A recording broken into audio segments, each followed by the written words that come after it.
Good morning, everyone. Thank you for joining us here today at CSIS. There we go. This is our first Maritime Security Dialogue in our 2020 series. The Maritime Security Dialogue, as a reminder, is co-hosted by CSIS and the U.S. Naval Institute. It seeks to highlight the current thinking and future challenges facing the Navy, Marine Corps, and Coast Guard. On behalf of USNI's CEO, Pete Daly, and myself, I'd like to thank Huntington Ingalls Industries for their support to the Maritime Security Dialogue, which makes this series possible. It's my pleasure today to introduce our speaker, Vice Admiral Woody Lewis, Commander, U.S. 2nd Fleet and Commander of NATO's Joint Forces Command Norfolk. This is Admiral Lewis's second visit with us at the Maritime Security Dialogue, and this reflects both our deep respect for him, but also the nation's abiding interest in the mission of 2nd Fleet, which is charged with developing and employing ready maritime forces in the Atlantic and the Arctic. Vice Admiral Lewis is a 1985 graduate of the Naval Academy. He has flown over 100 combat missions in Operations Desert Shield, Desert Storm, Southern Watch, Deny Flight, Enduring Freedom, and Iraqi Freedom. His previous command tours include Carrier Strike Group 12, Naval Strike and Air Warfare Center, Carrier Air Wing 3, Strike Fighter Squadron 106, and Strike Fighter Squadron 15. You can tell I should have worn my reading glasses today. As a flag officer, Vice Admiral Lewis has served as the Deputy Chief of Naval Operations for Operations, Plans, and Strategy, Vice Director for Operations, and Director of Fleet Training at Fleet Forces Command. Today's session is moderated by Vice Admiral Pete Daly, CEO of the U.S. Naval Institute. Please join me in first welcoming Vice Admiral Lewis to the stage.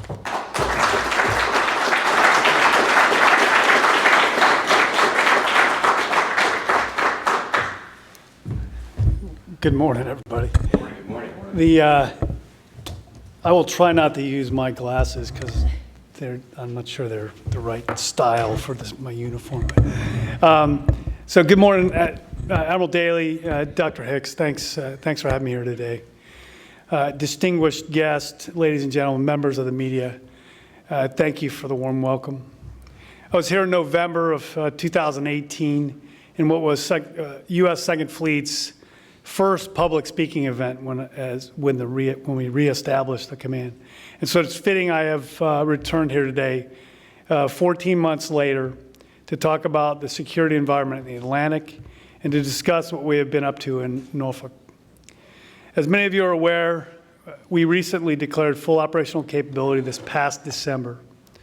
During the course of 2019, our staff went from about 20 personnel, actually it was about a dozen personnel, to today where we have a fully operational staff capable of commanding fleet-wide operations from Norfolk to the North Pole and from the western side of the Atlantic to the European coastline.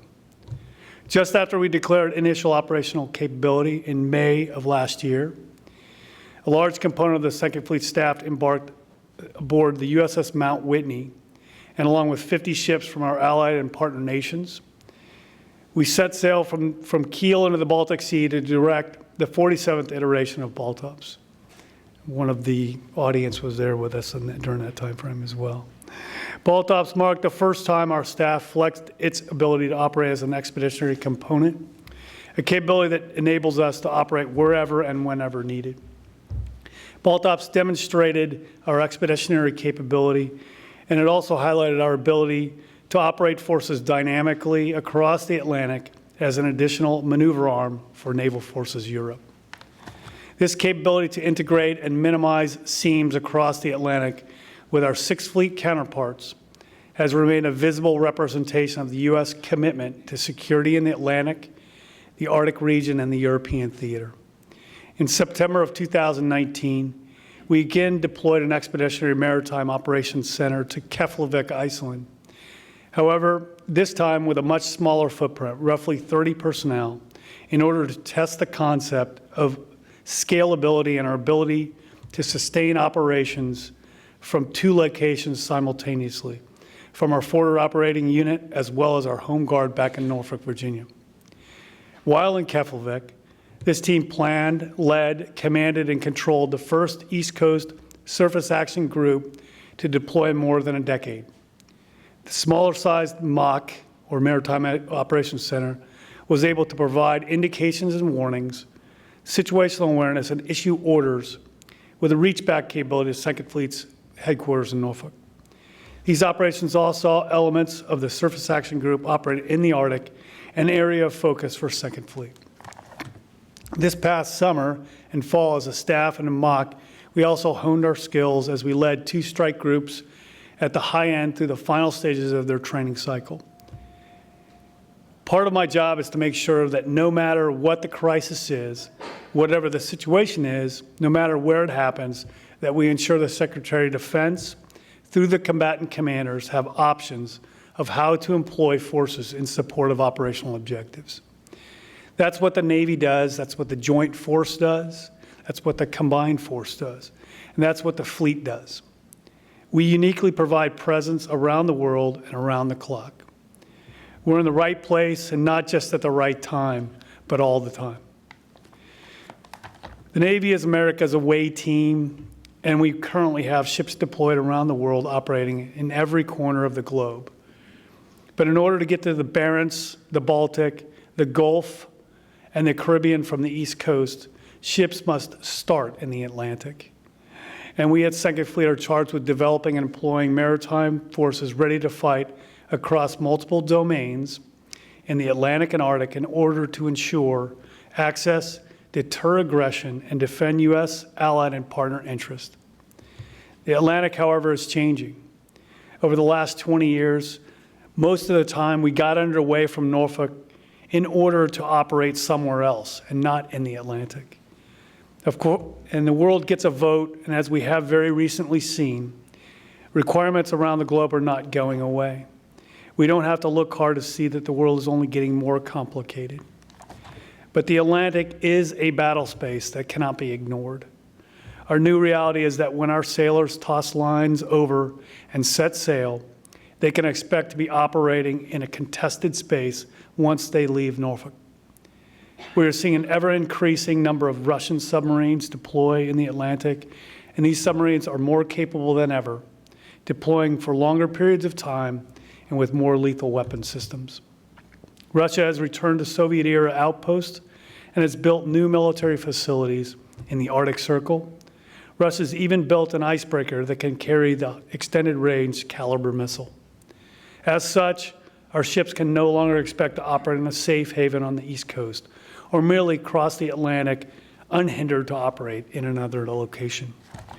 Whether USS Gerald R. Ford is underway in the Virginia operating area conducting aircraft compatibility testing, or the USS Nitsa is crossing the Atlantic returning from deployment, or the USS San Jacinto is underway as a ready deck for one of the helicopter squadrons conducting training on the East Coast, our sailors have the mindset that we are no longer uncontested and should expect to operate alongside our competitors each and every underway. We have seen some of our ships, the USS Mahan, for example, in the early stages of their training cycle, operating on station in the Atlantic with a Russian intelligence ship when it visited our coastline late last year. Real-world requirements do not discriminate. The intelligence ship did not care at what phase of training our ships were in or if it had achieved its full certification to deploy.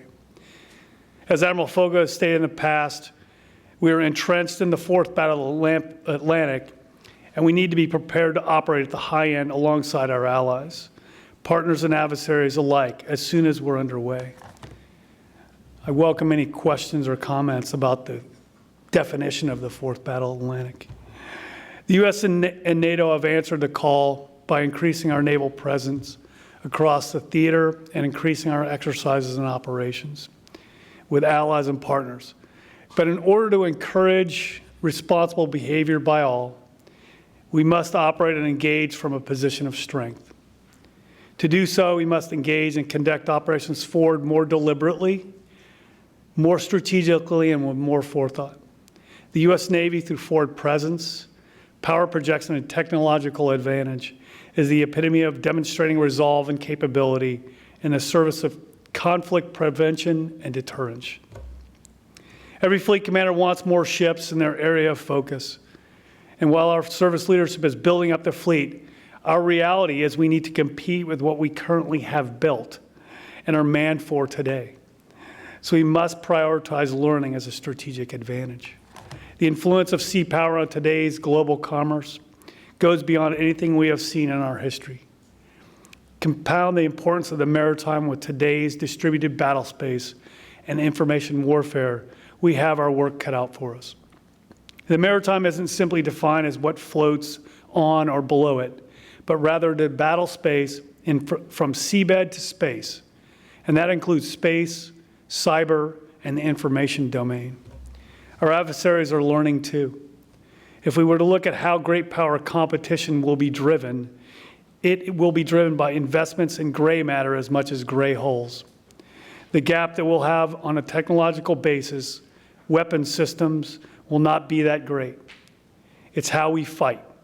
It's going to be our mindset approach that's going to give us the lead. As a fleet commander, I am tasked with the employment of our naval forces. So at Second Fleet, we're focused on operational learning. We are doing this through fleet battle problems, participation in exercises like the upcoming large-scale exercise 2020, and increased operations with our allies and partners. We are planning operations and exercise that challenge our assumptions and test hypotheses.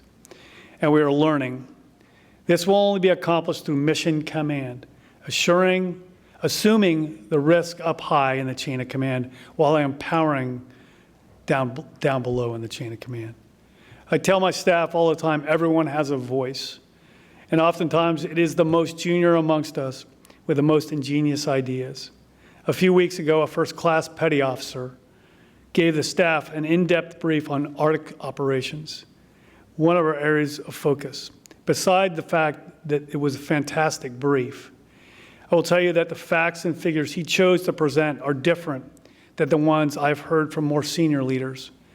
And that is a really good thing. He's the one who's having to do the work. Through diversity of thought, we can learn. Speaking of diversity of thought, integration with our allies and partners is another critical element to our success as a fleet. We recognized early on that relying on allies and partners in the new Atlantic and Arctic battle space would be key to confronting future threats. To that end, Second Fleet has taken the unorthodox step of integrating officers from allied nations directly into the fleet staff. Chief among the 5 foreign national officers serving on the staff is Canadian Rear Admiral Steve Waddell, serving as my vice commander. The fact that he's a part of Second Fleet's chain of command represents the commitment that the U.S. Navy has not only to its mission, but to the partners who are vital to accomplishing that mission. While it is not unheard of to have members of partner militaries embedded within large U.S. commands, we have taken this further by integrating them into the actual staff billets. They are in leadership positions at the senior-most level. They are our planners, our logisticians, and our operators. Having perspectives from other nations is invaluable and provides immeasurable insight and expertise. With them, they bring knowledge from their own naval experiences, and they help bridge gaps in our own understanding while strengthening our relationships that are central to mission accomplishment. Finally, while speaking today on my Second Fleet role, I would be remiss if I didn't highlight the great work going on at Joint Force Command Norfolk as the commander of both commands. With a shared commander, mission, and geography, Second Fleet and NATO Joint Force Command Norfolk are natural partners. As JFC Norfolk starts to mature on its way to full operational capability next year, we will seek to build an innovative and collaborative effort between the two commands. Co-location in the same building, alignment of battle rhythms, and staff integration where possible are just some of the things which will enable us to do more for the mission, whether it's the one given to Second Fleet by U.S. leadership or the one given to Joint Force Command Norfolk by the 29 allies of NATO. I look forward to many great things to come with the two commands working side by side and in unison. And at that, I'll stop there, as I know Admiral Daly has a planned couple questions for me for the rest of the hour. Thank you again for having me, and I look forward to your questions.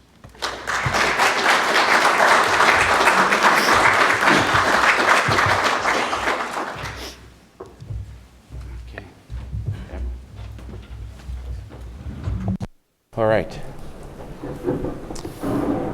Well, thanks very much for those that setup and that context. You know, it strikes me that you've been given a pretty tall order here to change the mindset, set up the Second Fleet, reestablish it. And I was wondering, along your journey here, do you feel you are winning the battle of changing the operational mindset for the forces on the East Coast, Norfolk and the like? You mentioned Mission Command, for instance, Admiral, and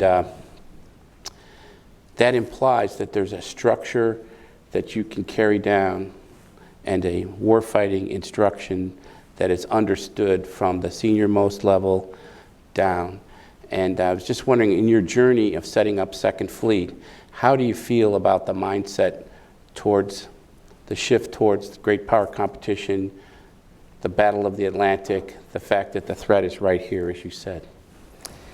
Well, so in terms of implementing Mission Command, it's one that is, there's a lot of art to that, not a lot of science to it. But there's certainly, because we all have different interpretations of Mission Command, and many naval officers particularly have somewhat of a nostalgic viewpoint on or a romanticized viewpoint on Mission Command. But how I describe it is, in implementation is, up front, you develop a trust with subordinate commanders and all the way down through the chain of command. And you have a shared awareness of the battle space, and you have a shared awareness of the security environment in which we're dealing with, which that's a lot of intellectual capital that goes into that, and building that trust and building those relationships and building that shared awareness. And then providing intent, which is something that I do. I do daily with not just the assigned forces, but with my staff on intent. And it takes, you know, it's very challenging to be clear in your communication, but it's something that we continually work on. And then in execution, Mission Command is about initiative and managing risk on the waterfront, and use of mission orders. And what I would, to give an example, when we deployed the SAG in the fall, the commander of that SAG was the cruiser captain, so an 06, a captain in the Navy. And I gave him very broad guidance because he had to make some decisions on weather and on communications and when he could do certain things, and gave him that broad instructions. And then I was in Keflavik, where I could communicate with him and give modifications to the plan or modifications to the overall picture that he was seeing, and then allowing him to make those decisions. And I can tell you, as a relatively senior officer, that's not easy to do.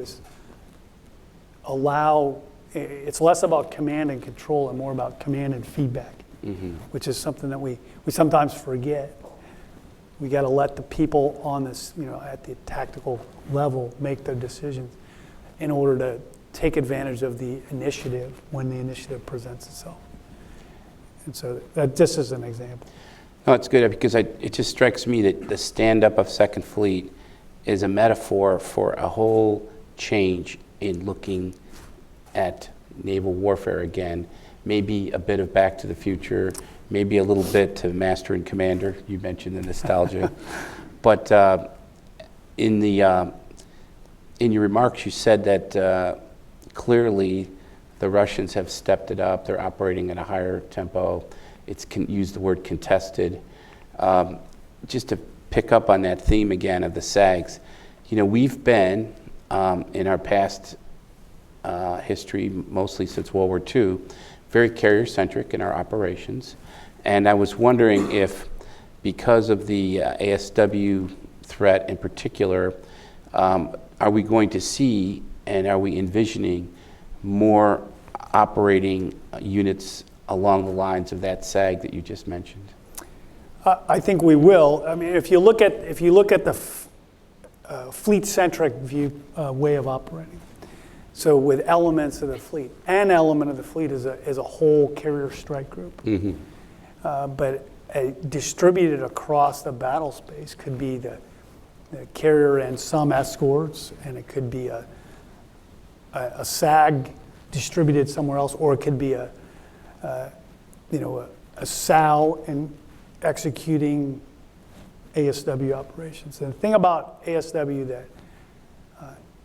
that we are relearning much of is it's an all domain fight. It's not just an undersea fight, and it's a fight in the air. It's on the surface. It's in the subsurface, down to the seabed, and it's in space. And that all domain integrated fight, that or problem that you're looking at, is that it's a really hard challenge. It's a real varsity operating, and that's something that we're leaning into, getting back into, very much so.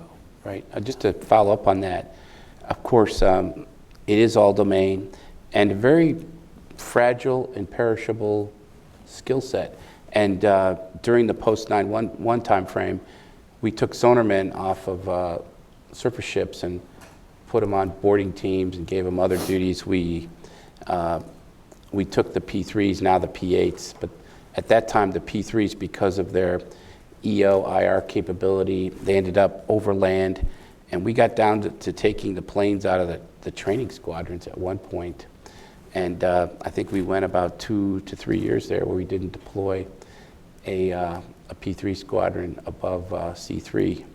So C3 level of readiness, I should say, which is not good. So are you satisfied with the progress you've seen, this kind of reawakening on the ASW front? You can't tell us too much, but can you tell us a little bit about how you feel about the trajectory we're on? Absolutely, we're on a very good trajectory. I mean, to use the successor to the P3 is the P8, and they are really good in their mission. And their mission is ASW. Right. They are really, really good. But the all domain and the coordination between the destroyers and the ASW capable helicopters on board the destroyers, in conjunction with the undersea assets, submarines and other undersea assets, and with the P8s, it is a big team that's pulled together, these different elements of the fleet.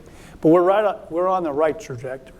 And to go back to your earlier question, you mentioned a little bit of a Back to the Future. As some of you know, my first deputy commander was a reserve officer by the name of John Mustin. And so his father, Hank Mustin, who's sadly deceased, but he wrote the thing, fighting instructions for the former Second Fleet, it's a pretty famous document, and there's an actual oral history of his father that John gave me to read that I've got actually sitting at my desk right now, and it's really, really interesting, some of that Back to the Future. But the thing that's different, there's a lot of things different, but one thing that is very different in regards to Admiral Mustin's time and my time is there's recognition above me that where this is needed to where we get back into this way of fighting, yes, and way of training and the way of preparing for the competition. And it is, I've been given a lot of latitude to do some things differently, and so I have the support. I think Admiral Gilday brought this up not long ago in his frag ord. And he talked about the support of Admiral Mustin didn't have really from the Navy establishment, whereas I do, and not just from the Navy establishment, but from the joint force leadership. And so that's making it a little bit easier. Well, thanks for that little extra bit on that. Naval Institute's proud that we did the oral history on Admiral Mustin. And I agree with the point that there were people who thought it was a little aggressive. And now, we use terms like how we fight, but where is that codified? And strikes me that your billet is a particularly important billet for the keeper of the flame on that and that important aspect. Well, looking more at today, so now Second Fleet is back. So there's two things going on. We've got Second Fleet back, but also the world has changed since Dan Holloway was the Second Fleet commander. And so what is different about this instantiation of Second Fleet, and why is that better? Well, I'll let you make the determination of what's better and what's worse, but I'll tell you what's different. And organizationally, my focus is not exclusively, but primarily within the Atlantic, operating in the Atlantic, across all domains, and up to the North Pole and into the Arctic and all the way to the shoreline of Europe. And sometimes I'm operationally attached to Naval Forces North, which is under the NORTHCOM commander, and sometimes I'm attached to Naval Forces Europe and under the ultimate command of the European commander. So I can work with Second Fleet and assigned assets over either.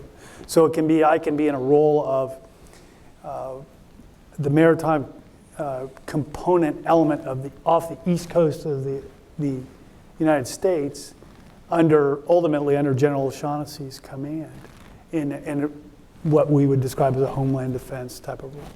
Or I can go forward and defend far forward, as often quoted, or being operationally as a maneuver arm under European command and Naval Forces Europe alongside the Sixth Fleet. And so that's different for what it was in the past. My focus on force generation is primarily in the latter stages of the workup cycle, we call. We're doing an exercise right now for the next deploying carrier strike group, which I won't talk about when they're deploying and all that kind of stuff, but I will tell you that it's fairly soon that are deploying. And we're running that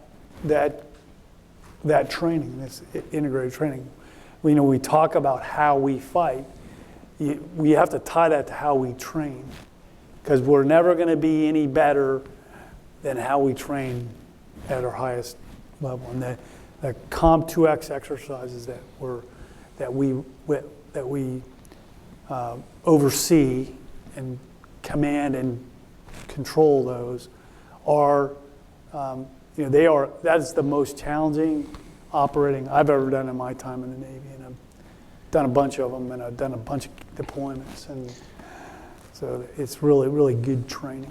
So you do have the certifier role for the deploying units, which is that's a traditional role, but now you're back doing it as the focused Second Fleet commander.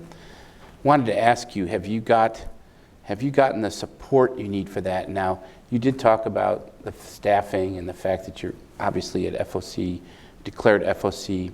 A question I had is, have we recovered completely, from, now I'm going back 20 years, but we got kicked out of Vieques. We used to, people like you and me used to hang out in the North Puerto Rican op areas and use the incredible air and sea, restricted air and sea space of that, the underwater ranges, the full capability there. And then we changed, we pulled up stocks from that and came back to Norfolk and the East Coast. How are we doing? How do you feel now you're coming back into this as the certifier? How do you feel about the ability to generate that high-end challenge? You said they're never going to be as ready as the high-end fight we can train them to at home. How is that going? Overall, it's going well, and there are ranges that we use now, in the maritime, shore ranges that are every bit as good, if not better, in certain regards, and the undersea ranges are very capable, and we can do all the work that we need to do there.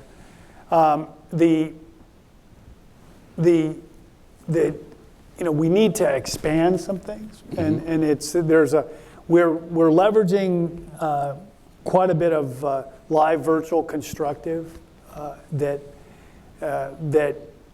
particularly on the East Coast, and that's necessary because of the range of with airplanes like the F-35 coming online, with long range weapons that we have and capability that we have to train to, we can't actually train to them completely live.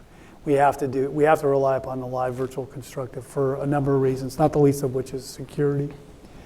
But and that's actually really refreshing. I would, and as far as we've gone a long way in that regard, and I would invite, as we can get people out to the carrier strike group during a Comp 2X, during the latter stages of Comp 2X. It's pretty eye-watering what they go through. I'm glad you feel like we're on the right We definitely are. right path there. I'll just ask one more question and open it up to the audience, but would you tell us just a little bit more about the deployment, control of forces forward? And you mentioned, the detachment, the MOC. You set up a MOC in Iceland. Is that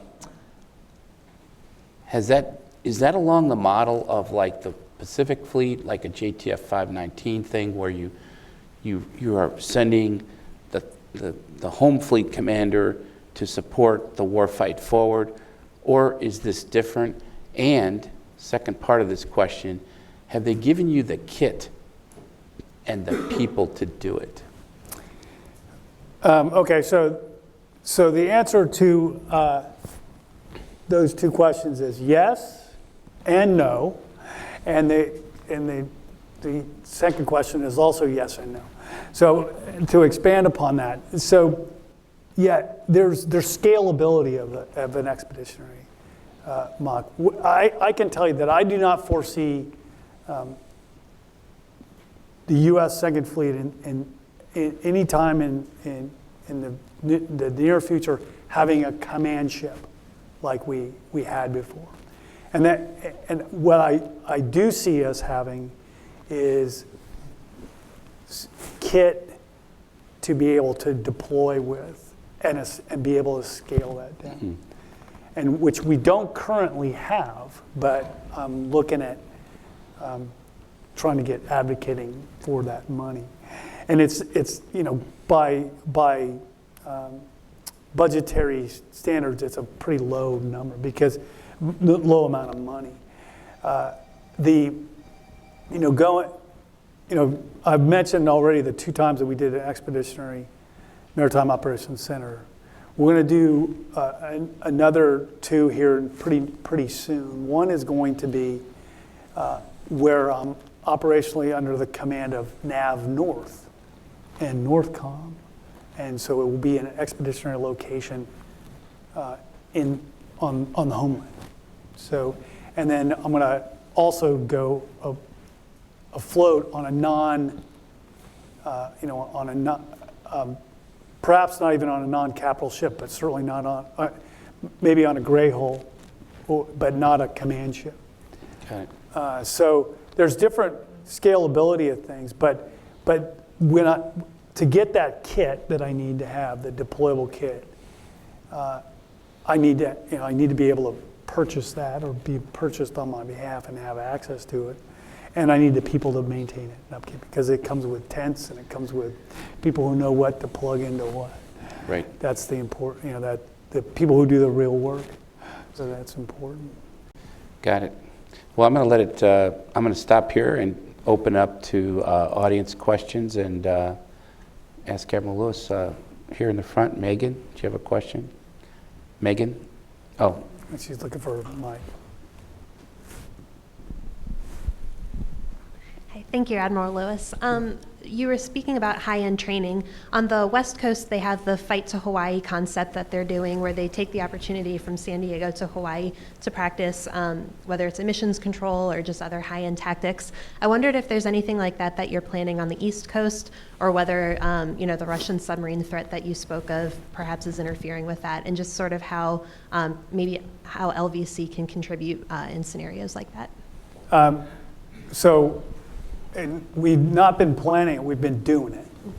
So my reference to fleet battle problems is that's what that is. And we're testing hypotheses of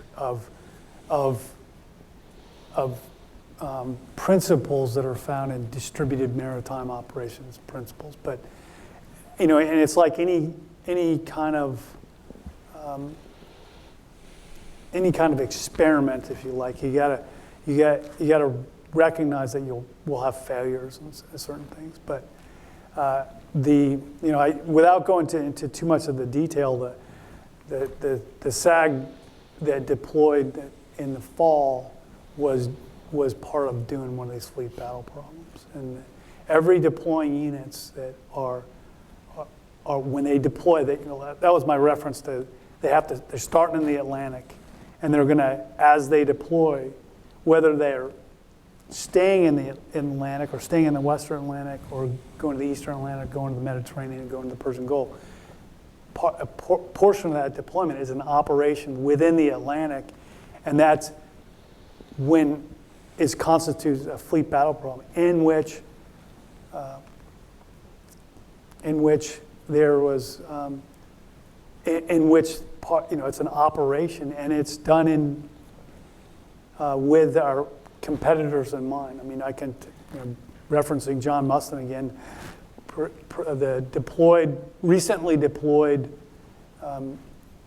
Baton, Oregon 26 MU deployed, and they did a fleet battle problem on their way out, and it was a pretty sporty evolution. I'll just leave it at that. So it was good, really well done. so fair to say that as each deployer does a fleet battle problem, they're working a piece of the puzzle to advance the warfighting art, and they're taking a part of that and working it and adding knowledge and experience to that. Yes, sir, absolutely. I mean, the second, third fleet are kind of charged. Third fleet in San Diego charged with being kind of the advocate for standardized naval operations, and the Pacific Fleet Commander and Commander of Fleet Forces Command, Admiral Aquilino and Admiral Grady, are, they're committed to, and with Admiral Fogo at Navier, are committed to a one fight, one Navy. So operating the same, and, in a standardized fashion, to where, to learn from what's being done. Everything is transferable with the exception of geography, really, and so because the competitors are the same globally. Okay, over here. I apologize for breaking the fence. In November. Why don't you wait for the mic here? Thanks. In November, the Russians sailed 10 submarines out of the Kola Peninsula down the Norwegian coast into the North Atlantic. Curious what you learned about how they operate or what you saw there, and maybe what the reaction was. I know the USS Minnesota pulled into port in Norway right after that, very publicly loaded up some torpedoes. So what's your takeaway from that operation? There's a lot of takeaways from that operation, but I'll tell you the one that has really resonated with me is, I mentioned the allies and partners and the relationship that we have with allies and partners. I mentioned that my Canadian vice commander, but I've also got on my Second Fleet staff, I've got a Norwegian officer, I've got a French submariner, and I've got a British logistician. and who has a lot of Antarctic experience, as it turns out. So because we have these relationships and the relationships with their navies, as does Navier and Sixth Fleet, obviously. But I have an operational relationship, and many of these that I started during ball tops with, and having integrating our allies and partners, they have a very unique perspective as regional navies, and they talked about the difference of that deployment than 30 years ago and what it meant, in that regard. Specifically, the Swedes, who are not a member of NATO, but we have a pretty tight relationship with them. And so there's some really good insights that we get from those partnerships. And this goes to integration and it's much better to have lots of friends than fewer friends. That's what the Russians don't have, is very many friends. Okay, over here, this please tell us who you are and ask a question. Hi, sir. Margot Hoare from CNA. Nice to see you. Hi. I found it really intriguing how you talked about that you can be attached to NAV North or Navier. Obviously, this is something that CSGs do all the time, right? They chop from one to another, but it's pretty unusual for a numbered fleet. And so can you talk to us a little bit about how you think about transitioning from one to another, and is it different from what CSGs do, and how hard is that? Yeah, I can. So, in the U.S. system, we have this thing called a global force management that we deploy for. The Secretary of Defense deploy. He's the one who authorizes whoever's deploying around the world. And the Army and the Marine Corps to a lesser degree, and the Air Force to a lesser degree, but the Army routinely does headquarters elements that deploy and are part of that. That is something that we're doing with Second Fleet headquarters. So it's deployed as part of. Deployed and the request for forces for a period of time to EUCOM ultimately. And so it's relatively easy to do with that. We can also do it under service authority, which is less elegant, to be honest with you, and it's a little bit clunkier, but the biggest challenge with doing it is getting people to think about it that way. Go, okay, we can actually do this, and it makes good sense. What it does is it gives, in the case if I'm deployed to Iceland, for example, with a headquarters element, and what that does is it gives Navier, Admiral Fogo, 2 maneuver arms, one in Naples or on Mount Whitney, and one in Iceland, in which to command and control tactical forces that are attached, the strike groups or the P-8 squadrons or whatever the case may be. Picking up on that, I always thought it was pretty neat that PACOM could sit there and command and control forces all the way from the West Coast to the Indian-Pakistan border and in the IO. And so the RFF process was different there because he was moving his own stuff, if you will, and still is today. And so under this, you mentioned that you kind of like the GFM piece, the joint way, but is there a provision where Admiral Fogo can reach out to you directly, day to day, and get support and is that there as a working relationship all the time, a la the Pacific? Absolutely, there is, and it's more Admiral Fogo going to Admiral Grady and saying, and that's the service authority piece. Mm-hmm. That the problem with that, if you like, it becomes that we're very regionally based, so the combatant commander sometimes they have a vote in that.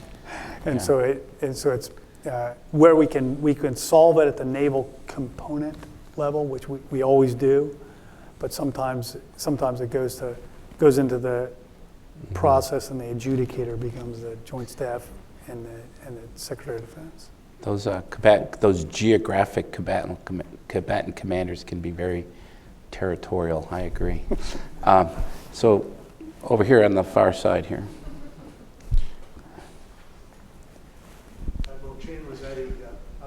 I commanded the ship in the Second Fleet when Admiral Mustin's when his fighting orders first came out, and then, and probably even more so now, it was obvious that if you were in the Second Fleet, you had to be ready to go the minute you got to the scene. And for now, these days, the scene is basically just outside the port.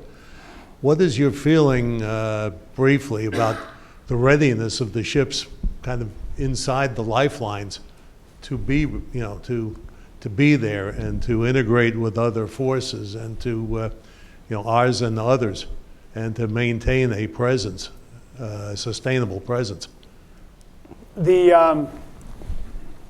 I think that the mindset is going in the right direction. It's not where it needs to be, frankly, I believe, but it's definitely going in the right direction. I mean, imagine this, if you will. We hear about all these quadcopters and things like that. They're everywhere, right? These small unmanned aerial systems, and they can present a potential threat to forces not just underway, but in port. The homeland is not a sanctuary. And that is, I don't know how much of a sanctuary it's ever been, but I believe that there's an awakening, not a reawakening, so I don't irritate Dr. Hicks, but an awakening that and amongst our sailors there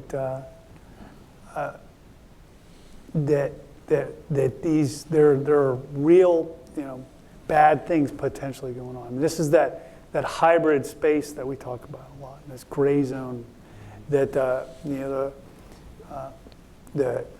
Russians, the Chinese, the Iranians, the North Koreans are sometimes in that space, and we have to be diligent in our. And it's really about force protection in many respects, because you can't do your job, you can't do your offensive piece unless you've done the force protection across domains.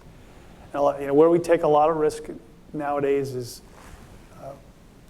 in the in our cyber sloppiness, for lack of a better term.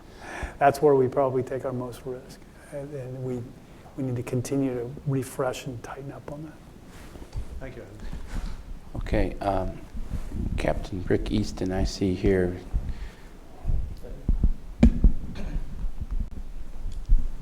Thanks, Admiral. Rick Easton, retired SWO. I was a cruiser CO and strike group air defense commander. So one organizational question and then one operational thought process that I'd like your thoughts on. But organizationally, with Captain Waddell from our Canadian partners to the north, is that going to be the alignment, or is it going to continue to rotate from your deputy perspective? That's a good question, and my idea is that it will continue as a Canadian. The reason being is, in my NATO hat, my Joint Forces Command Norfolk hat, my deputy is Brit. And so the intent is to pull the continents together.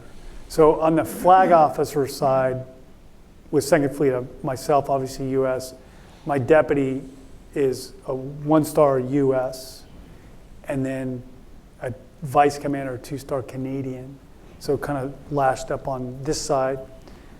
I haven't mentioned the Coast Guard at this point. We have a really good and getting better relationship with the Coast Guard, U.S. Coast Guard. And then across the Atlantic, my JFC Norfolk hat, deputies of Royal Navy, Chief of Staff is alternate German, Spanish, and then Ops is Norwegian, plans is French, support, which is kind of like your 1, 4, 6, is Danish. And there's no mystery to the command network. It was designed that way for a reason. The ops and plans for the ASW, both regionally and capability-wise, Norwegian and French, and the Brit deputy commander, no accident by that. So I see that I looked at an idea of making the Canadian the deputy commander at JFC Norfolk and asking the Brit to be the vice commander, but I didn't do that because that's not what I thought of first. But like I said earlier, I haven't had a lot of, other than support, I haven't had a lot of direction, do it this way or do it that way. I just kind of came up with it on my own. Sir, and you mentioned that you had a Brit logistician with a lot of Antarctic experience. Do you see a threat from the South Atlantic? And what's your relationship with 4th Fleet and then people that are vying for geography in the Antarctic? Right now, I don't.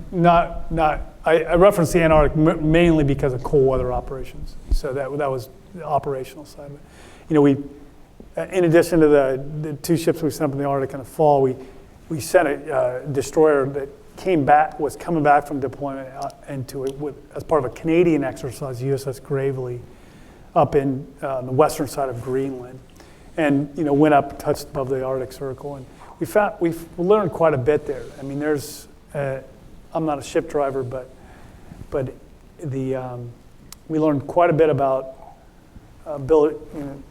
logistics, how to operate around ice flows. There's some things that we don't have a lot of experience in right now. And our destroyers, as you know, are gas turbine engines, and they use a lot of fuel, and there's no place to refuel for 1,800 miles. That's a long way to go. And so the Canadians who operate up there routinely, as do the Danes, off of Greenland, they have these expeditionary logistics hubs, which are not optimized for one of our destroyers. They're too big for them. And so there's definitely some things that we're having to work through to be able to truly operate in the high north, to be able to operate in the Arctic, just in the high latitudes. So there's a lot to learn. Okay, how about in the back there, the gentleman who's closest to the mic there? No, that one right there. Admiral, I'm Darian Flowers from the Senate Commerce Committee. You mentioned the Coast Guard, and I was wondering if you could expand upon that, about the relationship that Second Fleet has with the Coast Guard, and particularly does the recapitalization that's currently underway in the Coast Guard enable you, when the new systems will come online, will it enable you to operate further offshore and kind of allow the Coast Guard to take up more of the Homeland Defense mission that you all see, or can you just expand upon that? Yeah, there's a lot of. I'll start kind of at the kind of higher, the bigger command levels. So Scott Bushman is my counterpart down in the Coast Guard counterpart down in Norfolk. Commander Coast Guard Atlantic. Right, and so we have annual staff talks. They're called tri-party staff talks, which is U.S. Coast Guard, U.S. Navy, and Canadian Navy. And we did it last summer up in Halifax. We're doing it this summer in Norfolk. And part of that, part of the objective of that is to exercise more and do some more things. And because the more seams we have, the more vulnerabilities we have. So we got to fill in those seams. And but to answer and then at the tactical level, we've been operating recently pretty transparently with the Coast Guard and using their new cutters in some Homeland Defense missions, and it's been they're very capable platforms, and the Coast Guard is very capable maritime forces, as anybody who's worked with them knows. And so the more we can do that, the better. And we're looking at things about information sharing just from a common operational picture and that kind of stuff. Okay, we have time for one more. I'm going to take that I'm going to take this gal right here. She's raised her hand about 5 times. So right up front here. Thanks. Good morning. Courtney Mabius from Navy Times. I was wondering, so the Pentagon announced this morning that it had fielded the W76 SLBM Warhead, and I was wondering if you could talk about how that changes the game for you. I can't really talk about it too much, to be honest with you. But as far as longer range capability, that becomes that's a factor in how we operate the fleet, whether it be nuclear or non-nuclear.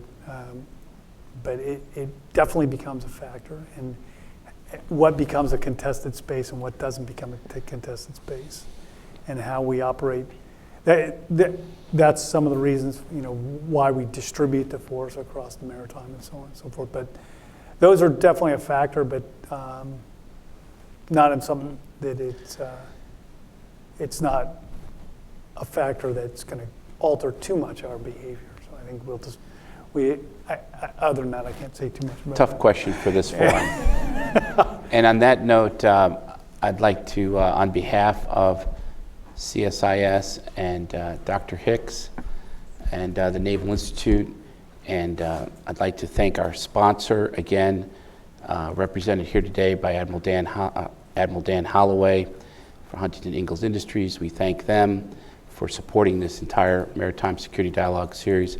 But most important, we thank our speaker who took the time today to come up and give us insights into how all these ideas, some of which get generated inside the Beltway, actually get executed. And we really appreciate your insights on that and how it's going in the real operational world. Thank you very much. Thanks.